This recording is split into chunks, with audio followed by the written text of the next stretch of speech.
قیامت کے دن یہ بیٹیاں اپنا حق مانگیں گی اور وہاں حق آپ کے پاس نہ زمین ہوگی، نہ جائیداد ہوگی، نہ روپیے پیسے ہوں گے، وہاں آپ کی نیکیاں انہیں دلائی جائیں گی، دلائی جائیں گی۔ اس لیے اس مسئلے پر عمل کیجیے۔ اور میں کہہ رہا ہوں، اب یہ کوئی سوچے ہم تو اپنی بچیوں کو دے دیں، ہمارے گھر میں جو ہے سو اور اتنا مال چلا جائے گا، ہمارے کیا بچے گا؟ تو آپ کے یہاں بھی جو کوئی بچی ہے وہ بھی تو لے کر آئے گی۔ وہ سب دینا شروع کر دے، سب دینا شروع کر دے اپنے اپنی بچیوں کو، تو ہر گھر میں ہر بچیوں کی مدد ہوگی، ہر بچی کو اس کا حصہ مل جائے گا، حق مل جائے گا۔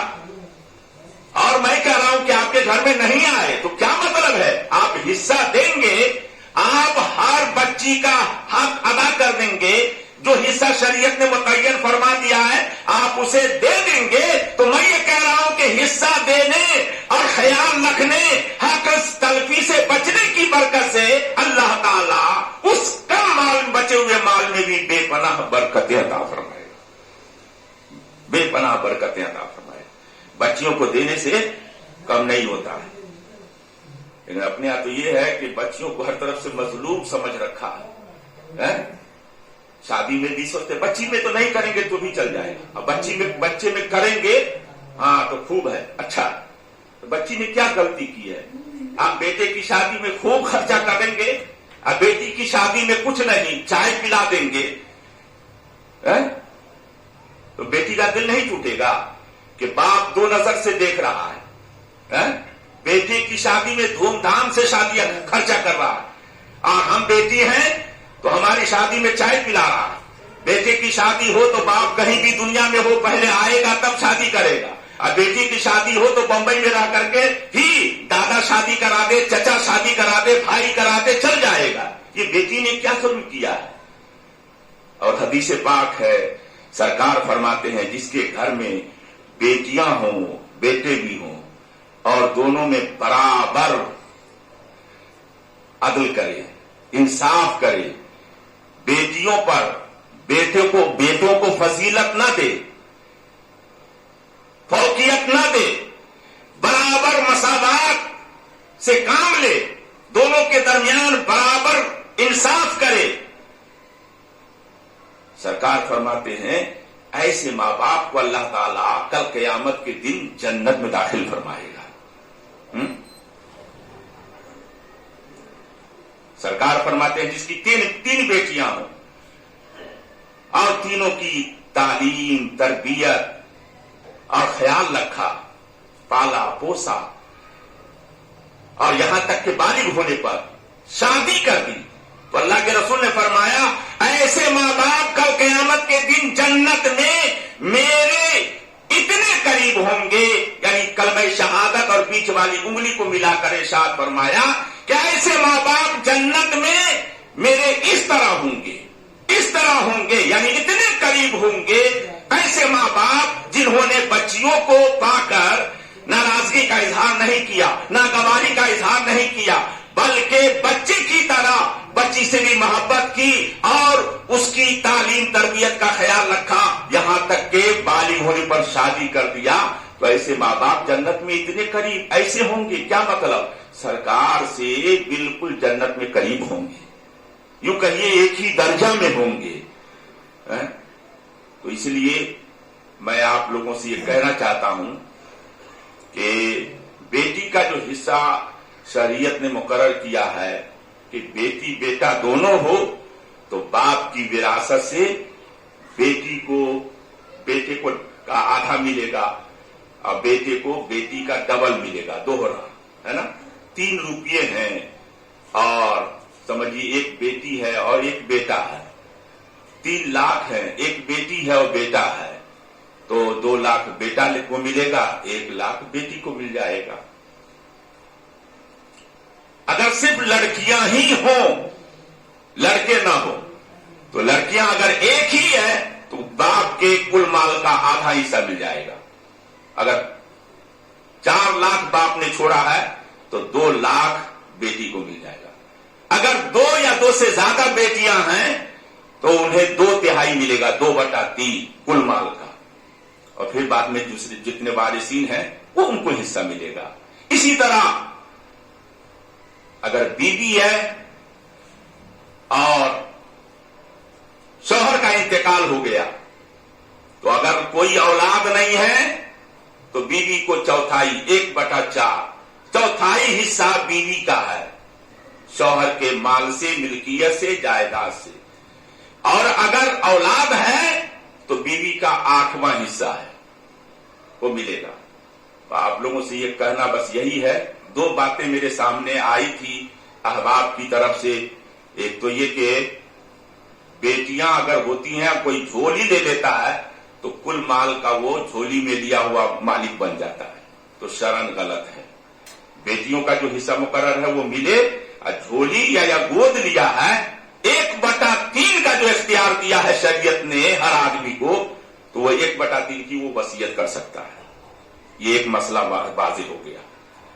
اور بیوی نکاح کر لیا, بیوی ہے, اس کا اولاد اگر ہے اسے تو چوتھائی ملے گا, اور اولاد نہیں ہے تو چوتھائی ملے گا, اور اولاد ہے تو 8واں حصہ ملے گا. یہ شریعت کا میں نے حکم آپ لوگوں کے سامنے سنا دیا ہے.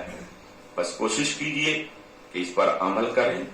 اگر نہیں عمل کرتے ہیں تو قیامت کے دن آپ کو حق دینا پڑے گا, جواب دینا پڑے گا, مواخذہ ہوگا. اللہ تعالی ہم سب کو شریعت کی روشنی میں اپنے مال کی تقسیم کرنے اور ترکہ دینے کی توفیق عطا فرمائے.